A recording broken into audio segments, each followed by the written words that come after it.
You guys chose Jordan Jefferson over Evan Anderson, and it looks like Jefferson's a lot quicker, a lot more of a pass rusher. What do you like more about Jefferson? We'll get to learn him. There was a lot of love for him coming out of the draft, and a big, powerful man that very good at the point of attack, and so he's coming from a completely different technique. So we'll take a couple of days to learn him, and have a better answer for you, I guess is my long answer. A new cast on the defensive front. Are your expectations going into this season that they're going to be better one aspect over the other in terms of either rushing the passer better or stopping the run better? Are you talking about as an individual or as a group? The whole defensive front. What my opinion is, or no? There's individual traits. We've as the season goes, I'd like to say we have an idea of the way it's gonna look and the way we're gonna play our guys, and rotate them. But that can change after week one, But we feel like we have a good idea of what it's gonna look like, and we're gonna roll out the dice on Sunday and see how it works. How's Michael and CJ made up for lost time? They're fine. Michael's going to be fine. CJ, same thing. Anytime for those rookies, especially on the D line, there's so much nuance on the inside. Anyone who's willing to listen, I've always argued that the interior D line is probably the second hardest position for a rookie to excel at, just because of how fast everything happens in there and just the different body types and blocking combinations they get. So they've got a lot of ground that they have to make up. On that note, Stout wasn't able to play in the preseason. Michael, TJ, and Siegel and Collins missed the offseason. I mean, it's never ideal, right? But it's not ideal preparation for these guys. How would you assess it, and you expect maybe a few more bumps, early on? Trying to stay positive. We're going to pull our inner Nick Bosa, who missed all of his rookie training camp and turned out all right. Probably more of an outlier, right? But no, it's never ideal. And they're rookies. They're going to have bumps. But we got to coach our butts off. And the good news is that it's a really cool group of young men, and who are very deliberate in their approach. So we have faith in the fact that if they, as long as those boo-boos are in front of them, we feel like they'll learn from those mistakes and continue to get better. Is Nick Martin, he played in all 3 preseason games. Is that an example of when you can do that, the growth? Oh yeah, no, reps are gold. The more reps, the more they see it, the better and faster they'll get. It's a lot. Everybody in the world blinks when the pitcher changes, in every profession. Some blink and react, some blink and pause, some blink and freeze. And the objective for a lot of these rookies who come in with different variances between their blinking, if you will, reps kind of decrease the time when the pitcher changes. And so to answer your question on Nick, that first game just was so fast. And he already moves 100 miles an hour, and just to reel it in a little bit and slow it down for him a little bit, he's only going to get better. I think you've alluded to the idea of how important it is to have a vet like a Bosa in each room, one of those guys in each room, Bosa, Warner with the linebackers, Demo with the secondary. How has that kind of manifested here over the last month plus in terms of helping those young guys along from what you've seen? I think it's been great. Just speaking of Nick, I think he's taken more of a vocal role.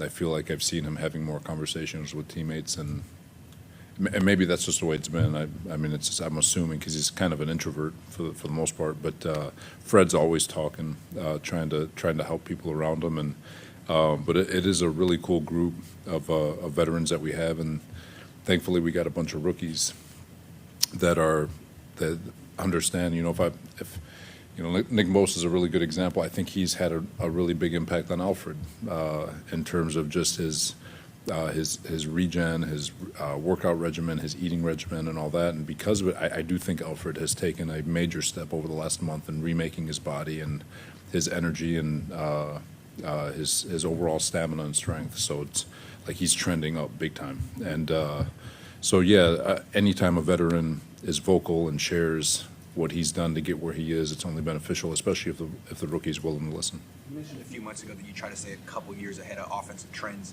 How have NFL offenses changed since you last built the defense here the first time, and is it less of a passing league now?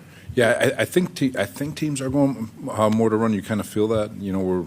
All of us defenses we're all sitting back playing a bunch of two shell, and they're.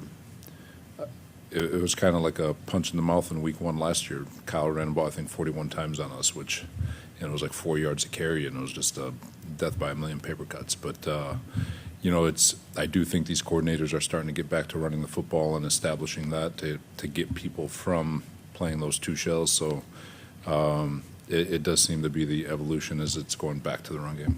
Coach, we just talked to Marquise Eagle in the locker room. He said from game 1 to game 3 of the preseason, he felt the game slowed down for him. Are you seeing the same thing? Yeah, and then it's going to go really, really fast on Sunday. But yeah, he's done a really nice job. But all these rookies, if they thought preseason was fast, the regular season is about 100 times faster. So the good news is that they're capable and they're willing to learn and they're quick studies, so they'll be fine as the time goes. And what growth have you seen from Marquise specifically?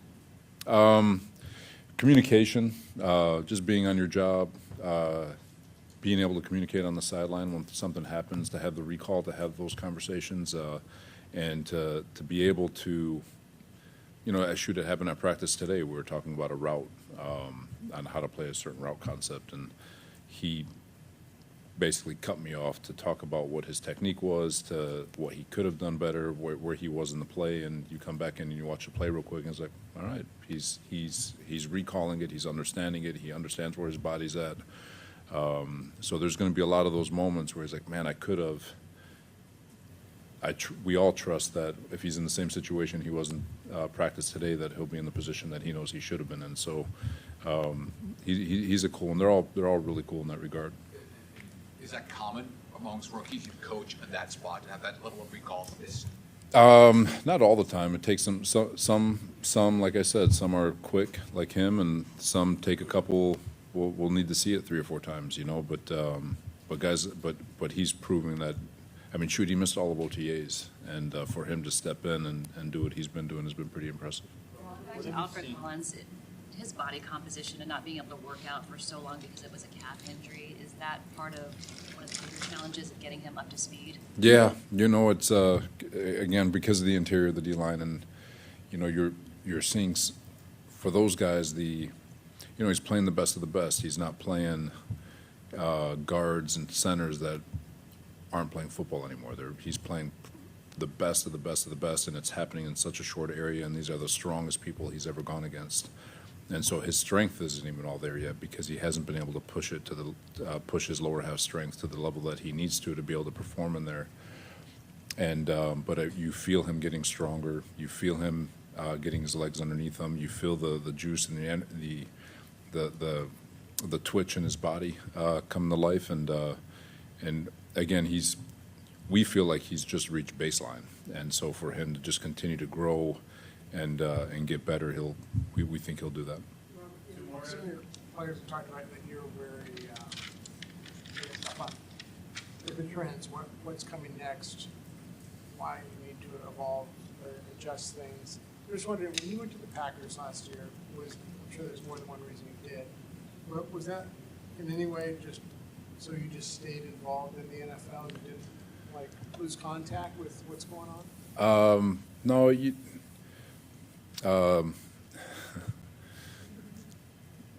I've said it before. I'm not afraid to say it. That was more mental health for me, and I'm thankful for Matt LaFleur and Goody and the entire organization at the Packers to open that door to help me through that moment. So I've always joked that was probably more of a distraction for them than I was an actual help, but forever grateful for all of them because they stepped up when I needed them. So. What have you seen from Luke Gifford?